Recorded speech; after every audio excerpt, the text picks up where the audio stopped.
Hello' দোস্ত, good morning.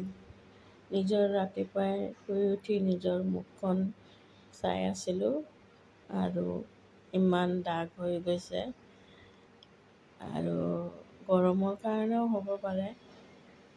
মুখখনত একেবাৰে দাগ হৈ গৈছে, তাকে বহি বহি চিন্তা কৰি চাই আছিলোঁ মোৰ নিজৰ মুখখন আৰু চিন্তা কৰিছিলোঁ বেছি চিন্তা কৰিলে হয়তো হ'ব পাৰে এনেকুৱা। কাৰণ চিন্তাটো মোৰ বহুত আছে, নিজৰ ফেমিলিটোৰ কাৰণেও চিন্তা, কামৰ কাৰণেও চিন্তা। মানুহে চিন্তা নকৰিলে চলিব কেনেকৈ, সেইবুলি নিজৰ মুখখনকে চাই আছোঁ এনেকৈ আৰু বহি পেলাই চাহ খাইছোঁ।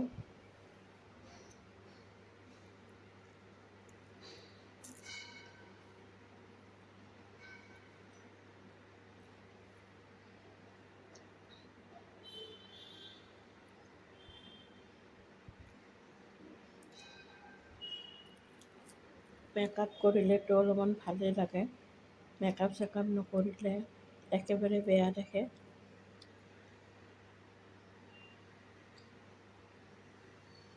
যিহেতু আমি ক'তো ফেচিয়েল চেচিয়েল কৰিব নাযাওঁ, ফেচিয়েল চেচিয়েল কৰিব গ'লে টকা পইচাৰ খৰচ।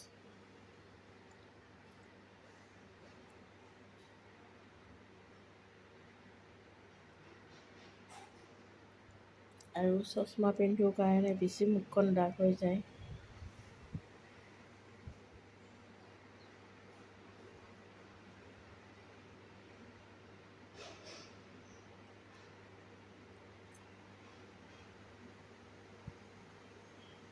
আপোনালোকে কমেণ্ট আৰু কৰি জনাবচোন আপোনালোকে যে কি লগালে ফেচটো ভাল হ'ব।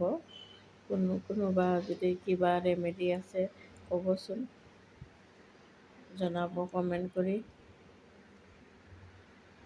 কি লগালেনো দাগবিলাক গুচি যাব।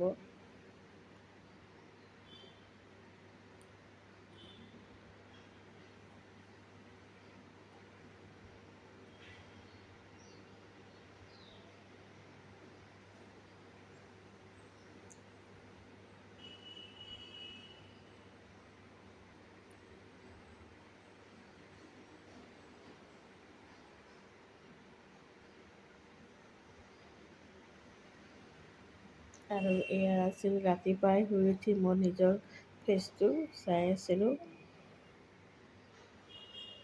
কিবা যদি ক্ৰীম থাকে আপোনালোকে জনাবচোন দাগৰ বাবে।